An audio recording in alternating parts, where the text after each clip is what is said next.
বাংলার এক ছোট গ্রামে থাকে কৃষক রবিন, তার স্ত্রী মিতা, মা সরস্বতী আর ছোট মেয়ে পুতুল। জীবন তাদের জন্য কখনোই সহজ ছিল না। আজ খেয়ে ঘুমায়, কাল হয়তো চুলায় আগুন জ্বলবে না। বর্ষা এলেই তাদের কপালে দুঃখ নেমে আসে, কারণ তাদের সব ফসলি জমি পানিতে ডুবে যায়। আজও কি চুলায় কিছুই বসবে না? পুতুল তো সকাল থেকে পানি খেয়ে আছে। কি করব মিতা, সব জমি তো ডুবে গেছে, ফসল নেই, টাকা নেই, বাজার করব কি দিয়ে এখন? ভগবান ভরসা, একদিন এই দুঃখ কষ্ট আমাদের দূর হবে।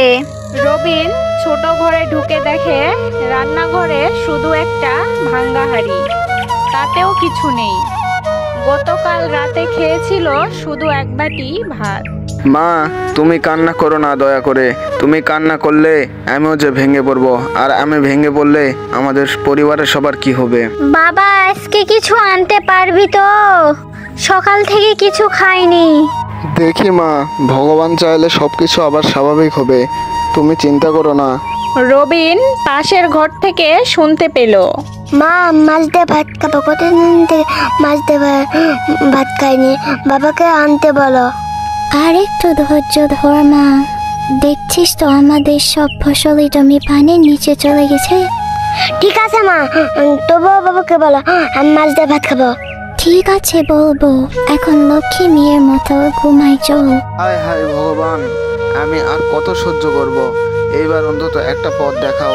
এই বলে রবিন মন খারাপ করে বাহিরের উত্তর দিকের মাঠের পাশে গিয়ে বসলো।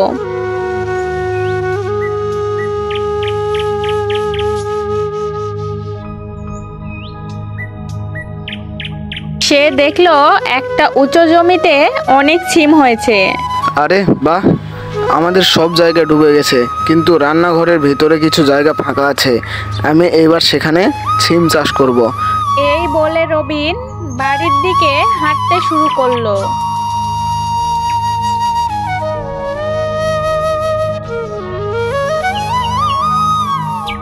গিন্নি, ও গিন্নি, বাইরে আসো। আমি একটা উপায় পেয়েছি, শোনো আমার বুদ্ধি। কি হয়েছে, ডাকছো কেন? শোনো, আমি একটা বুদ্ধি পেয়েছি।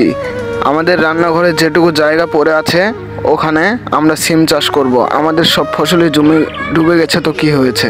তুমি আমাক হাসালে গো, ওখানে সিম চাষ হবে মনে হয় না, তবু চেষ্টা করে দেখো। হ্যাঁ গিন্নি, চেষ্টা করতে ক্ষতি কি? এই খারাপ সময় তো আর কোনো কাজও নেই, কিন্তু বীজ কেনার টাকা কোথায় পাবো, এটা নিয়ে ভাবছি। ও নিয়ে ভেবো না, আমি একটা মাটির ব্যাংকে কিছু পয়সা জমিয়েছি, ওইটা ভেঙে দেখি। সত্যি গিন্নি, তুমি না থাকলে আমি আরো অনেক আগেই বাস্তবতার কাছে হেরে যেতাম, বুঝলে? বাহিরে বৃষ্টি আর বজ্রপাত হচ্ছে। মিতা ব্যাঙ ভেঙে ঘরে এসে বলল, ব্যাং ভেঙে মোটে 50 টাকা হলো গো, ওইটা দিয়ে কি ছিম বীজ আর কিছু বাজার হবে? দেখি, বাজার করার পর যে টাকা বাঁচবে সেটা দিয়ে বীজ আনবো, খেয়ে বেঁচে থাকতে হবে তো। হ্যাঁ তাই করো, বৃষ্টি না থামলে তো বাজারে যেতে পারবি না। রবিন বাজারে গেল আর তার সব প্রয়োজনীয় বাজার করলো। তারপর তার কাছে মোটেই 5 টাকা বাঁচলো। আমি মনে হয় সিমের বীজ পাবো না, এত কম টাকায় আমাকে কে সিমের বীজ দিবে? তবুও দেখি কিছু বাকি রেখে কেউ সিমের বীজ দেয় নাকি আমাকে। কাকু, ভালো সিমের বীজ আছে তোমার কাছে? থাকলে দাও। বাবা, এখন সিমের বীজ শেষ, নতুন চালান আসতে সময় লাগবে। ও কাকু, দাও না, আমি তো নগদ টাকায় এনেছি, আমাকে কিছু বীজ দাও, আমি নগদ টাকায় নেব। সিমের বীজের দাম বেড়েছে বাবা, কত টাকার নিবি শুনি? আমি মাত্র 5 টাকার নেব কাকু, বাজার করার পর এই 5 টাকায় আমার পকেটে আছে, আমাকে 5 টাকার বীজ দাও না কাকু। পকেটে নাই টাকা আর নিতে এসেছে সিমের বীজ, মনে হচ্ছে সিমের বীজ সস্তা। আমাকে 5 টাকার যা হবে তাই দাও গো কাকু।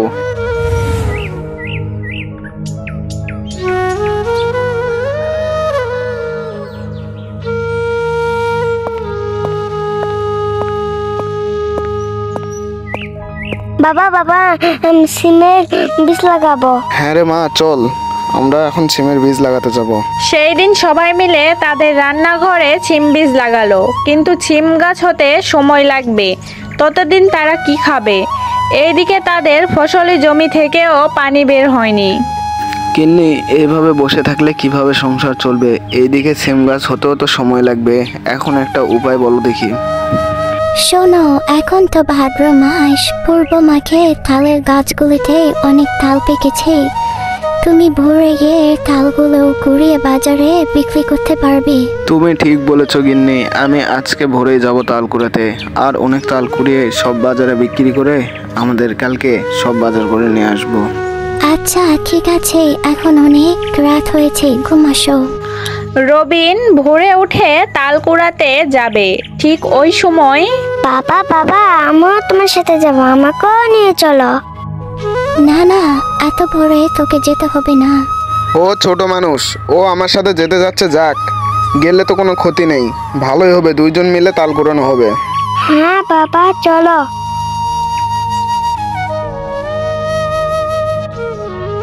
বাবা, এই গাছগুলো তাল মনে হয় পাকেনি।